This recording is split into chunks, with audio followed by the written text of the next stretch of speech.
नमस्कार बंधुगण, मु प्रियंका प्रियदर्शिनी पुणी थे आपण सामना को नहीं आसी एक सुंदर अनुभूतिर फर्दटीए जार शीर्षक हेउछि सम्मोहन। तेणु चलतु आ डेरी न करी शुणिबा से अनुभूति को। ये रातिटा सतरे अनेक किछि शिखई दिए ना। अनेक अप्रत्याशित घटनार मुखसाक्षी हेउछि ए राति। सबु भावना को जीव तले जीवंत करी खाली मनटा को छटपट करी मारु थाए। जहा जहू समय गड़े तहू से मने पड़े।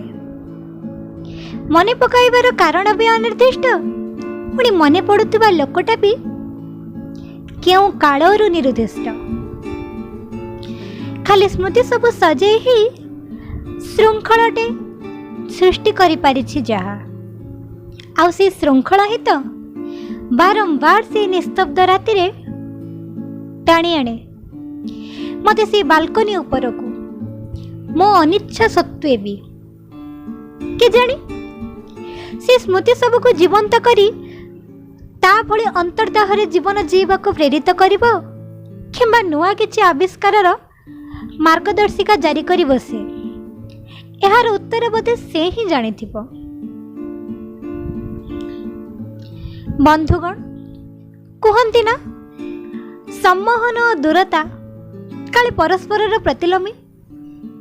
सम्मोहन रे दूरता आनिले से भी भूली हो जाए, किंतु ए की प्रकार सम्मोहन। दूरता संगे जेमिति तार संपर्क खूब सीधा साधा आ निबिड़। बेले बेले मु भी अभियोग करे से राति आगरे मेंचाए कह सबू को नहीं।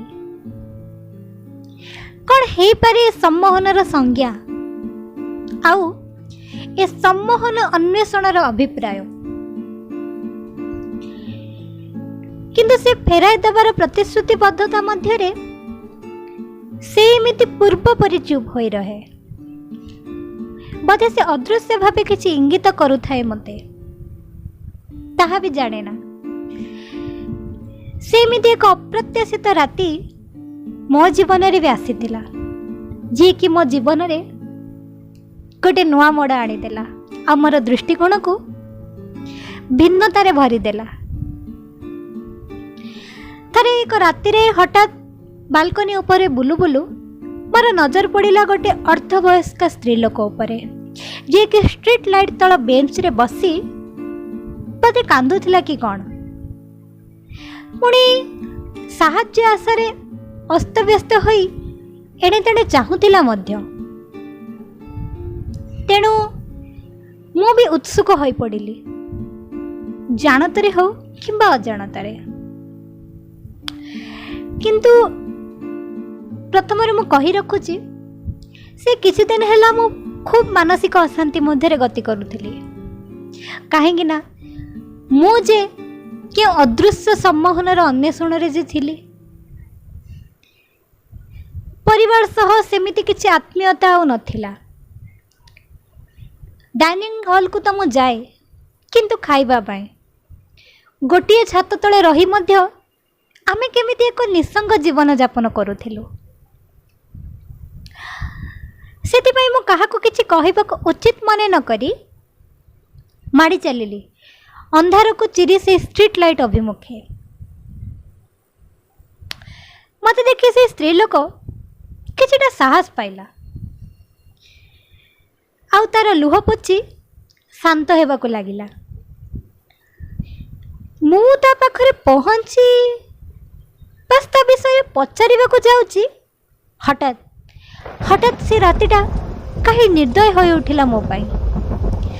क्यों आड़ू माड़ी आसिले किछि असामाजिक युवक गण एवं एवं से स्त्री लोकटी को खोसारी नेबाकू लागिले।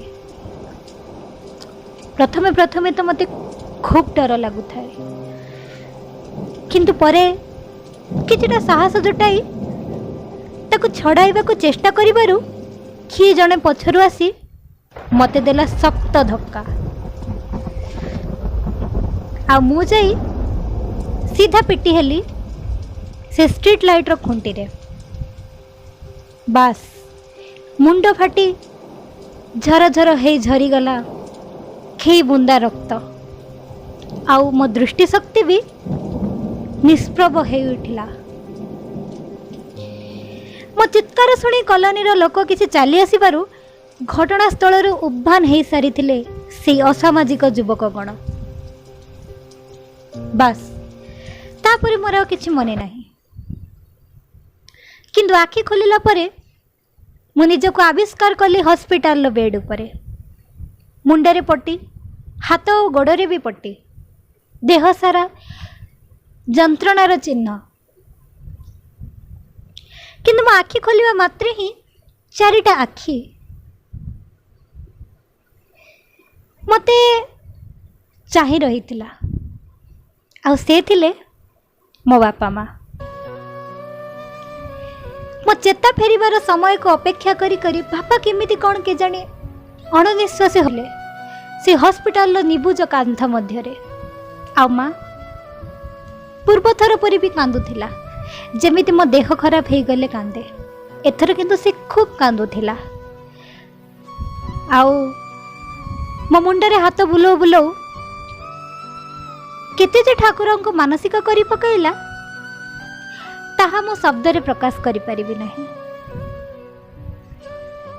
प्रथम थर पई मो अनुभव करि परिथिली सम्मोहन जे केते निकटतर मो पई, जहार अभाव रे मु दिने अदृश्य सम्मोहनर अन्वेषण रे थिली। एका एका से बालकनी उपरे आज बुझी पारिली से सम्मोहन किछि नुहे, से सम्मोहन हैला बापा मांकर सम्मोहन। एथर मु से राति को उपभोग करे, किंतु से बालकनी रे नुहे, मो माँ कଳରେ। हाँ बंधुगण, बापा मांकर सम्मोहन जे चिरंतन आउ शाश्वत, खाली उन्मुक्त होई अनुभवीटे हेबा दरकार। जदि आपनकु मोर ये अनुभूति भल लगी थाए तेबे निश्चित लाइक शेयर आउ सब्सक्राइब करी मते उत्साहित करूथांतो। धन्यवाद।